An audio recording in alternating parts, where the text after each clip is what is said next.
Hey, what's going on, everyone? It's Kyle Henderson along with Andrew Bone on Andrew Bone's birthday, man. First of all, happy birthday, Bone.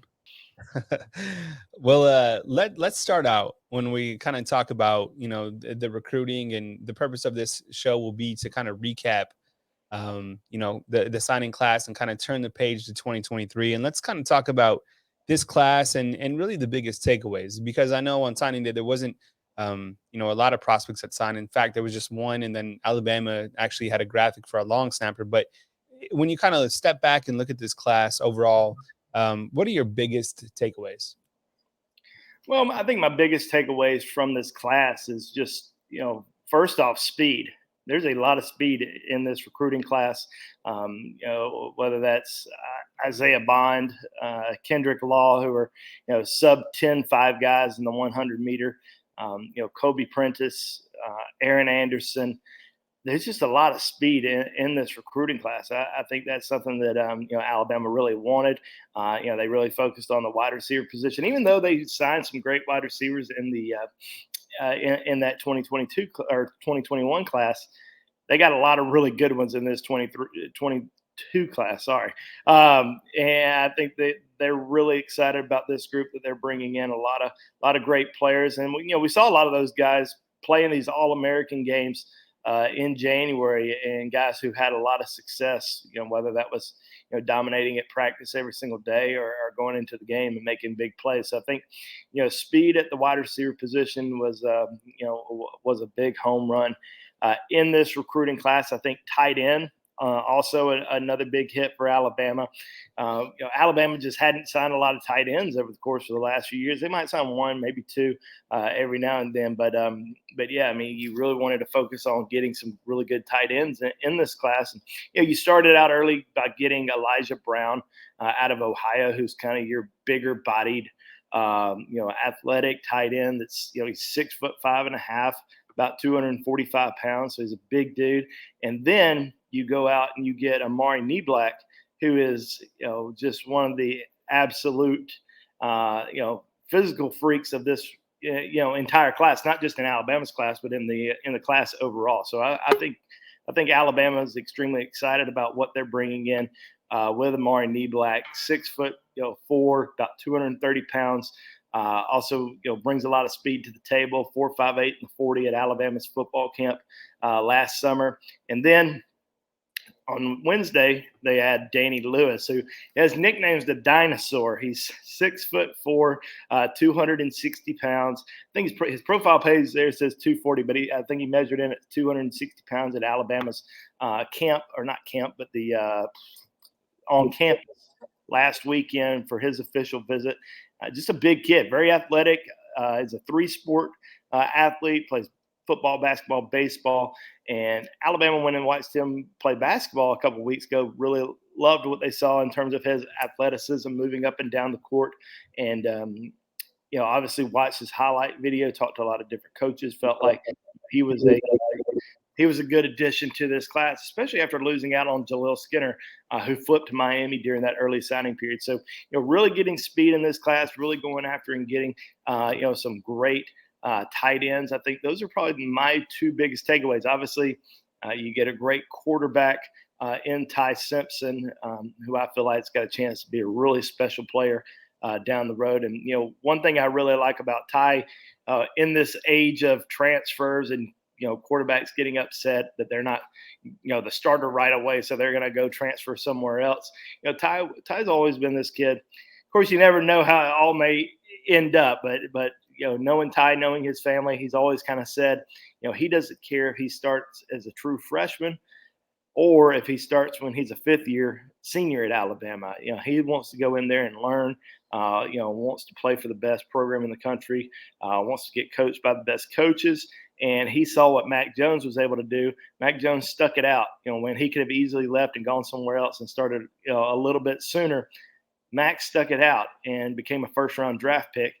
That's what Ty Simpson saw, and really liked that a lot. So that's something that he says, he's perfectly fine doing. If he has to sit the bench and wait for 4 years, he's happy to do that. So I think that's something that really says a lot about his character and who Ty Simpson really is. But overall, great recruiting class, number 2 recruiting class in the country.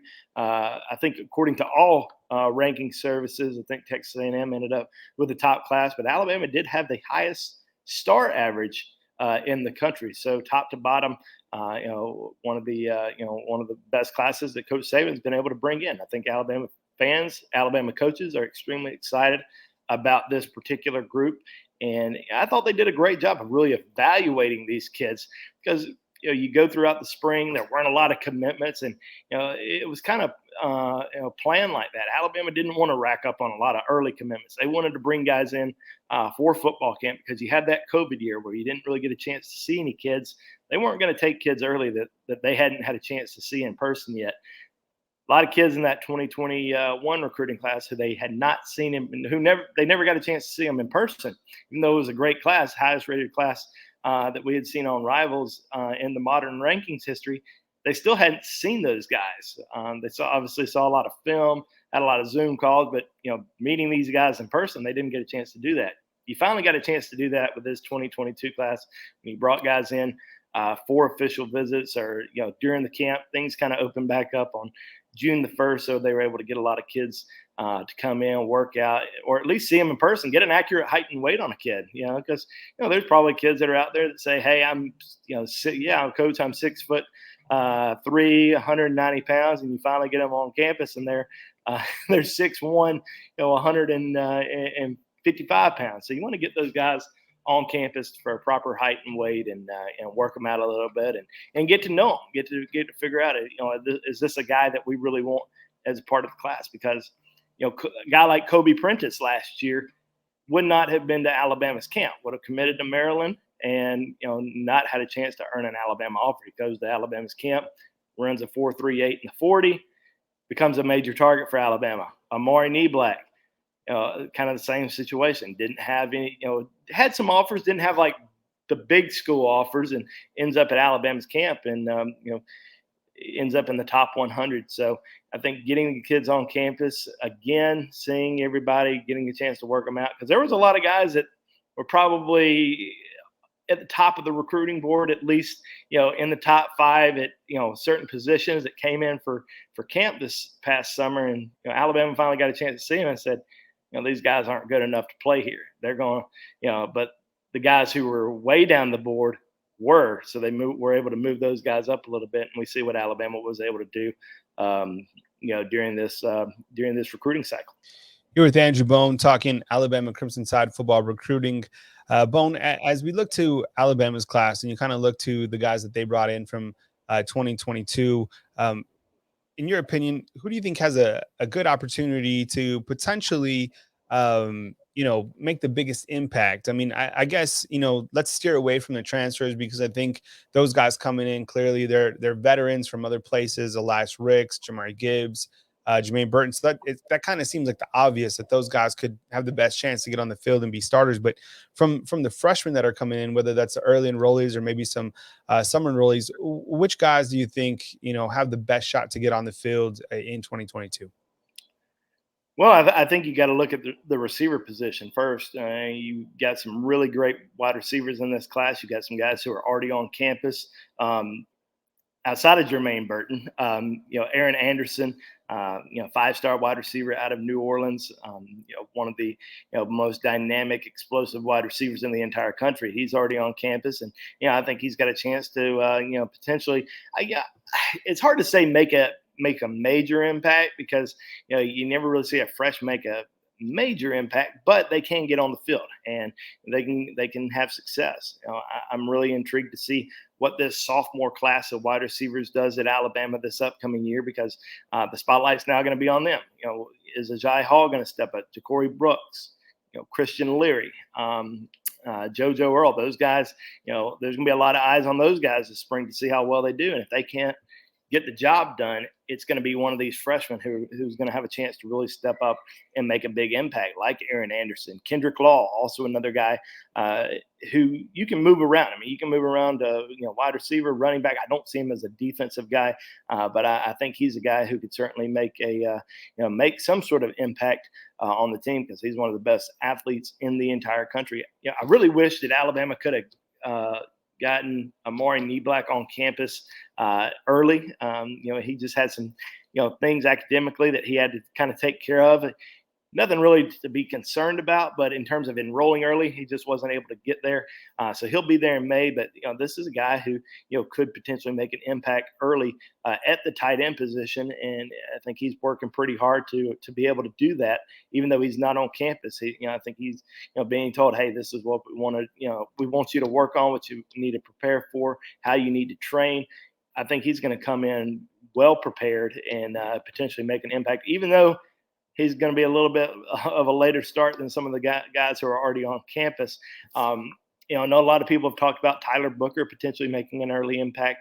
I'm still kind of waiting to see what's going to happen with that sophomore offensive line class. I think it's a very, very talented group of players with J.C. Latham and Tommy Brocker, the Brockermeyer twins, T.J. Ferguson, Jaden Roberts. Has got a lot of really good linemen in that sophomore class. So I'm kind of waiting to see that sophomore class step up. A lot of people have talked about Tyler Booker potentially coming in, making an impact, which he could. There's certainly going to be some open opportunities there. And then linebacker wise, I got some really good linebackers coming in that are already on campus. Inside guys, Jahad Campbell and Sean Murphy. Jahad Campbell was outstanding throughout the entire week at the Under Armour All-American game. He moved up to a 5-star. After his performance. So, sometimes, these 5 stars, they're going to have an opportunity to make an impact early in their career. And, what a 5-star is, a lot of people just assume it's, they better start right away. Most of the time, when you're doing these rankings, you're looking at 5 stars. These are guys who have the best opportunity to be a first-round draft pick 3 or 4 years down the road. So that's really what the rankings are all about. Who's got a chance to be a high NFL draft pick down the road? It doesn't always mean you're going to play right away. Reuben Foster was a 5-star, but didn't really even make a major impact and didn't even really start until his junior season. We saw what he was able to do, and that happens a lot. But I think Jahad Campbell's got a chance to really make an impact early in his career. I think from a physical standpoint, he's ready. Plus, he's already on campus, so he's got a chance to go through spring practice, work with the coaching staff, and potentially develop into an early impact player in Tuscaloosa. Bone, I know today we wake up and we find that Pete Golding, was arrested for a DUI, and that's a developing story. So we'll have more as that story continues to break. So let's not focus on the negative, but kind of focus on his recruiting efforts for this particular segment, being it is recruiting. Because Alabama was able to go into Louisiana and do a fantastic job. You had a graphic, I'll pull that up in just a second, about his recruiting efforts. And Nick Saban said that Pete Golding did a great job recruiting as well. So let's kind of just focus on that for the time being and get your take on what Alabama, Pete Golding, he's been able to do this past season recruiting wise. Yeah, I mean, I think that he's certainly one of the top 2 recruiters in the country in this recruiting cycle, if not the best, in terms of being able to go into Louisiana. Even though there was a coaching change down there, it's still tough to go into Louisiana and sign top kids, especially the top 3 wide receivers in Louisiana, and Aaron Anderson, Shaz Preston, and Kendrick Law. I mean, that's tough to do. And he was able to go into Louisiana, land some top guys, was able to get Danny Lewis Jr. on Wednesday, somebody that LSU really pushed forward, down the home stretch. And that, they were really in big need of a tight end in their recruiting class. And, Coach Saban and Pete Golding were able to have success and landed him. You look at Jahad Campbell, Jaheim Otis also on that list as guys that he was able to land. Sean Murphy, what an outstanding group of overall talent. Along with Elias Ricks, who ends up transferring from LSU to Alabama. So you got to give Coach Golding a lot of props for what he was able to do in this recruiting class. And certainly can piggyback off that in next year's class because people now know him as an elite recruiter, and he's able to go not just into Louisiana but other parts of the country as well. Like I said, Jahad Campbell, Jaheim Otis, Sean Murphy, all guys from outside of just the state of Louisiana, where he has most of his connections. We saw him have success in some other areas as well. So major props to him on the guys that he was able to sign in 2022. Here with Andrew Bone talking Alabama football recruiting. Bone, kind of switching gears here. Alabama added, as we talked about, three big transfers. Doesn't look like they're going to add any more high school prospects from the class of 2022. But I don't know what about maybe another transfer. I mean, sometimes when Alabama is looking at the needs that they need to fulfill, is there potentially a transfer or two that could come to Alabama in the future before the 2022 season? Yeah, I don't see Alabama being out of the woods just yet on transfers in terms of looking around, seeing who's still available. I don't think there's anybody that's in the portal right now that they're necessarily recruiting or trying to go after. I think we're probably going to wait and see who's going to jump into the portal maybe after spring practice at some of these other programs. I think Alabama's certainly going to keep their eyes open. Whether that's potentially another wide receiver, maybe another, or not another, but an offensive lineman, maybe a tight end. I think with Danny Lewis jumping on board, it's probably going to be hard for Alabama to take a tight end from the transfer portal. But unless they see somebody that's just too good to pass up, then maybe they look in that area. But I think offensive line, maybe wide receiver, all areas that they're certainly going to keep their eyes open. Now they're not going to just take anybody, and I keep saying this. They're not going to take somebody to come in and be a serviceable backup. They want to recruit guys in the portal who can make a big impact on their team. They don't want to waste a scholarship on somebody who's just going to be a bench warmer. They want somebody to come in. They're going to give a scholarship to in that transfer portal. That's going to make a big impact, as we've seen with Jameson Williams or Henry To'oTo'o, Landon Dickerson. And so on. I mean, they're going to go after these guys who can make impacts, not somebody who's going to sit the bench. So if there's nobody who, they're not just going to say, all right, well, there's a receiver. We need another receiver. Let's go get him. No, it's got to be somebody that's going to make an impact. Not going to look at an offensive lineman just to create some depth and, some competition. They want somebody that they firmly believe will come in and make a contribution right away. So they're going to keep their eyes open, but it's not a guarantee that they'll bring anybody else in. But I think we'll probably see a little bit, more, a few more guys added to the mix, a little bit later on this spring. Here with Andrew Bone talking Alabama Crimson Tide football recruiting.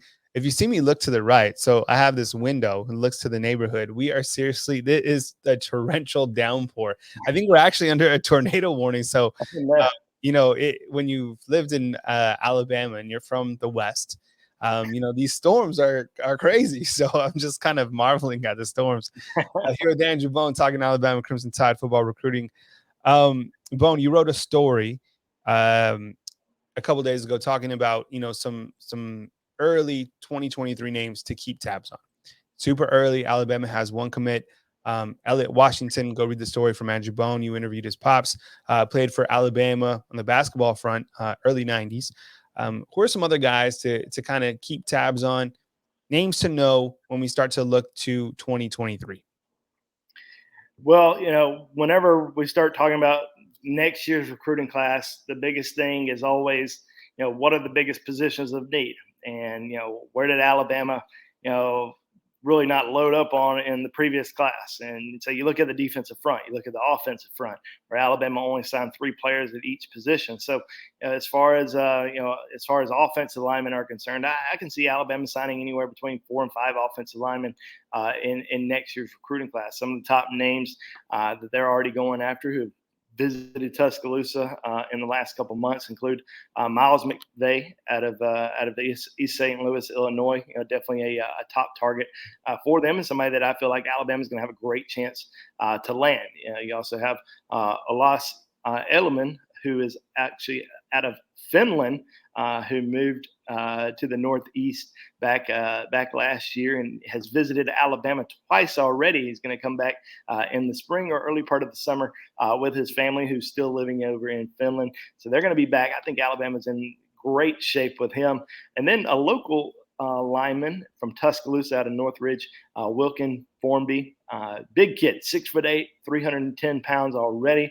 Definitely somebody that is strongly on Alabama's radar. So those are some guys on the offensive front.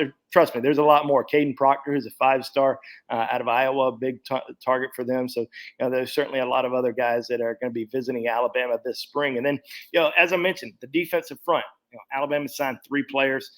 This is going to be the class that we're going to see 6, maybe 7 defensive linemen joining Alabama's 2023 recruiting class. And there's a lot of really good in-state players, starting with Peter Woods out of Thompson High School. I mean, this is a guy who's been considered an Alabama lean since the start of his recruitment. I'm surprised he hasn't committed yet. I always felt like he was going to be that first commitment in Alabama's class. He's enjoyed the process a little bit.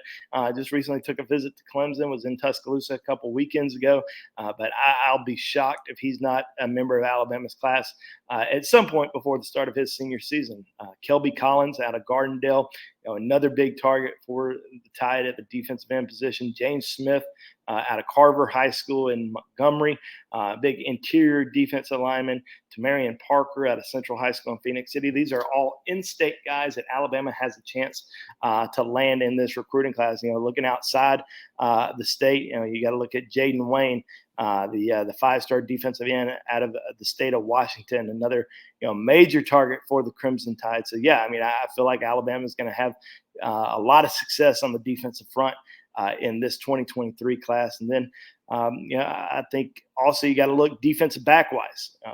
Alabama signed 4 defensive backs in the 2022, but a lot of those guys are kind of safety type targets. So I think you really got to look at corners in this class. They're still going to go after some safeties, obviously, but Elliott Washington just committed to Alabama a few days ago. Earlier this week was the first commitment in 2023 for Alabama. I think they've got a great chance to get Jahil Hurley out of Florence High School. He's going to be making a decision a little bit later on this month. Makari Vickers out of Tallahassee, a 6'2", 190-pound defensive back, played the same high school as Alabama. Upcoming sophomore, Terrian Arnold. So I think Alabama's got a great chance with Makari Vickers. Janelle Aguero out of Massachusetts, who played at IMG Academy, another big target for them. There's a lot of defensive backs out there. I mean, Cormani McClain out of Lakeland, Florida, is a 5-star. You have a couple more in-state defensive backs, and AJ Harris and Tony Mitchell. Alabama currently has, like I said, 1 commitment who's a defensive back. I think they can get anywhere between maybe 5 defensive backs in this class, and they're really in it with a lot of guys. So a lot of names that we're talking about, but Jahil Hurley going to be making a decision here in the next couple of weeks, and I think Alabama's going to end up getting him early in the process. All right, Bo, and as we kind of wrap up our recruiting show, please hit the thumbs up, like, subscribe. We appreciate you guys more than you know. What's next? I know that there is a dead period, so kind of explain where we're going to go recruiting wise as we get past February into March. Of course, March and April, spring football, there'll be some junior days, but kind of where do we go from here? Well, I'll tell you what, Alabama coaches really throughout the entire country are probably pretty excited about today, because it's the first day after National Signing Day, and you finally get a chance to have a little bit of a breather. Most of these coaches haven't had a breather since July. That was really kind of the last vacation days for them. So now they get a little bit of vacation because we're in a recruiting dead period. There's no football practice going on. So I think the coaches are taking about a week and a half off, and then they'll be back getting ready for spring practice. And there's going to be another junior day that's going to be coming up on March the 5th for Alabama. So we'll see a lot of top recruits in Tuscaloosa, some for the very first time, some repeat customers, but certainly a big opportunity there for Alabama to get a lot of elite kids, because we saw Alabama have 2 weekends in a row. The first weekend 2 weekends ago, they had a lot of in-state kids on campus. This past weekend, we saw a lot of out-of-state guys. Now, March 5th, they're going to bring in a lot of guys who haven't visited Tuscaloosa, at least since football season. So I'm interested to see who all comes in, because I think they got a chance to really get some big commitments before the summer. But once you kind of get into March, April, you have football practice going on, spring practice, the 8A game. A lot of different recruits are going to be coming on the campus, watching practice, going to the game, something they couldn't do last year because of COVID. The NCAA had shut things down last year, so you really couldn't do any of that. Now you get a chance to do all that again. You'll have a lot of official visitors coming in throughout the summer. A lot of guys getting evaluated. And, the biggest thing with Alabama is still making sure that you're making the right decisions in terms of who to offer and who to give a committable offer to, because you get a lot of these offers that go out there, whether that's a junior day or maybe throughout the spring. A lot of them are still like, hey, we still need to see you in camp. We still want to see you in person. Coach Saban needs to evaluate you before you have that opportunity to commit. So you still got to come to campus, and show out. And there's going to be more guys that are going to pop up kind of throughout, the next few months that we're not talking about right now. Guys that are going to end up getting discovered during the spring. Guys that are going to end up getting discovered when they come to Alabama's camp in the summer. Guys like Amari Neblack or Kobe Prentice, who just weren't talked about by anybody this time last year. So we're going to see more guys like that are going to emerge over the course of the next few months. It's going to be exciting. It's going to be a lot of fun. And obviously, Kyle, we're going to be pretty busy on Bama Insider. We appreciate you guys following our recruiting coverage. Signing day, the early signing day, the new signing day, whatever it is, we got you covered at BamaInsider.com. Happy birthday, Bone, as you turn 37 years young. And I got to give a shout out to my wife's Uncle Gary, who watches our show every single week. So shout out to him, because he has allowed us to stay at his house on the beach for the last few days. And don't worry, we haven't burned it down yet. I don't think we will. But appreciate it, Uncle Gary, and thanks for always watching the show. All right, Uncle Gary, we appreciate you more than you know. And we appreciate all you guys, 72,000 subscribers right here on YouTube. Then, of course, all of our family back at Bama Insider on the Talk of Champions. He's Andrew Bone. I'm Kyle Henderson. You guys be good people. We'll catch up with you guys soon right here on BamaInsider.com.